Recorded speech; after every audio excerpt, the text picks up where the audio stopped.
He is back. Yeah, non-attachment is very important.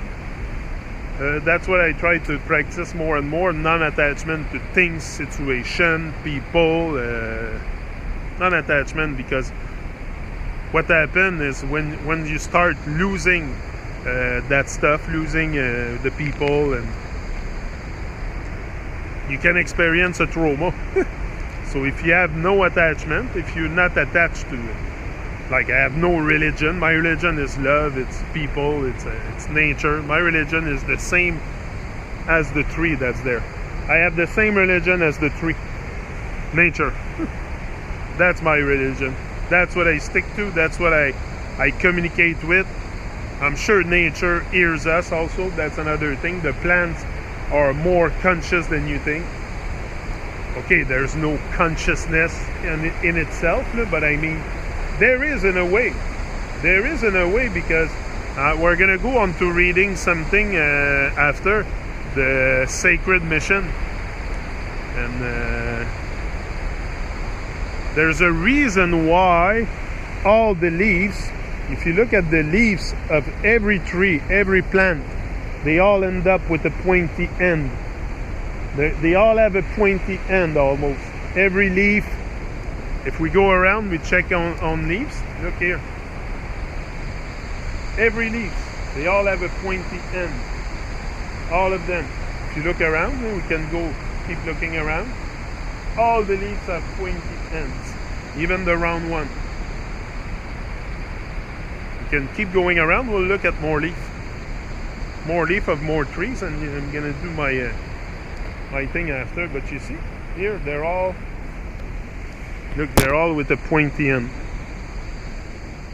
Every leaf you're gonna see pretty much. Yeah, I think every leaf, even some have more. Look at this one, all the pointy ends. This, I pretty much agree with what I read, would be antennas for the plants to interact with the electric world that we're in. You know, to catch electricity or something from the, you see, it's all pointy. All the ends are pointy, every leaf. I don't recall seeing a leaves in a tree that don't have a pointy ends on it. They all have pointy ends, so there's a meaning for that. You know, there's so much, we see but we don't see with our eyes, and we hear but we don't hear with our ears. We hear with our body. That's how we listen to music. You know, music should create such a huge upliftment, but we're listening to it with our bodies, not our ears. So we're completely lost. But you see, all the leaves have a pointy shape. So I think this is by design. Why it's random? That's why probably we have finger, you know, to catch the same thing. Look, all pointy ends. There's a reason for that. They're catching something in the air. Yeah. There's so little that we know about nature. But I'm gonna go on to a book now, The Sacred Mission.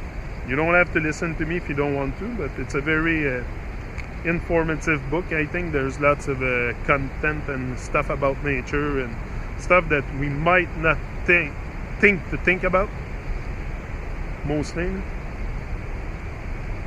Sometimes another vision, you know, sometimes it's good to have a perspective from other people also, and to reach out and not be secluded in our own thinking. It's good to have each one teach one, and I still have a lot to learn, so much to learn.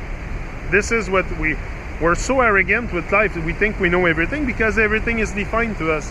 They even define ourselves. They define everything for us. So we don't have mystery. We don't have nothing to look for. Everything is defined. No, nothing is mysterious with life, because the reality is defined 100%. 100% in a fake reality illusion, and comfortably numb, and yeah, that's it. So we all have the power to reverse that. We all have the power to reverse that programming, to format the program in the head. We can all format that program at any moment. Just a matter of will. Do you want to change? Do you want to see better days here? Do you want to? If you want, you're gonna change. If not, you're gonna stay with your evil ways, and that tells a lot on you.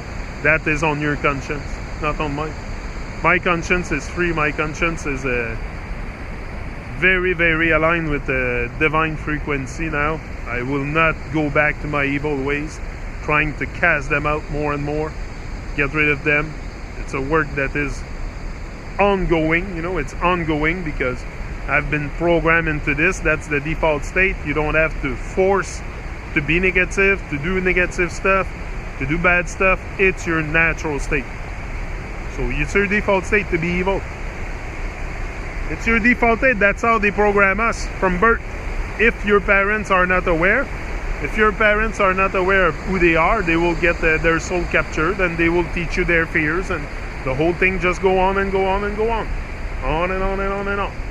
And we never break from that cycle unless we go close to death or we by free will. But by free will, it takes a mind that is ready to absorb the information, and it takes also a great amount of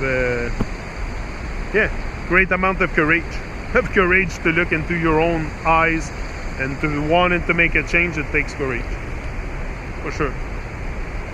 It takes courage to do pretty much everything in life because of the fear programming, the fear mongers. And the fear is harvested everywhere. No? We harvest collectively harvest that fear. Inflate that fear and doubt, and you can sense in people are completely in fear. No? They don't even talk to each other. It's just that. Why do we not talk to each other? It's probably the fear. Subconsciously is the fear. Subconsciously, it's the fear. I don't know why people are so much in fear, but it's kind of cold here. It's getting cold. It's September now. Making that video in the Babylonian calendar, I think we're 8th or the 9th today, the 9th of September, 10 of September. Yesterday was the 9th, I was with Stevie Culture. So give thanks for life. Don't give up. Show life. Show love. Show love. Love life. Don't give up. By give. I hate that word. Don't give up. That sentence. Don't give up. It's about giving, and it's about upliftment. So why don't give up? I don't get it. There's so much stuff in the English language that don't really make sense sometimes. The way we say it, like don't give up. Don't give in. Don't give. They program us that don't give when it's about giving. I don't get it. How about I'll be back.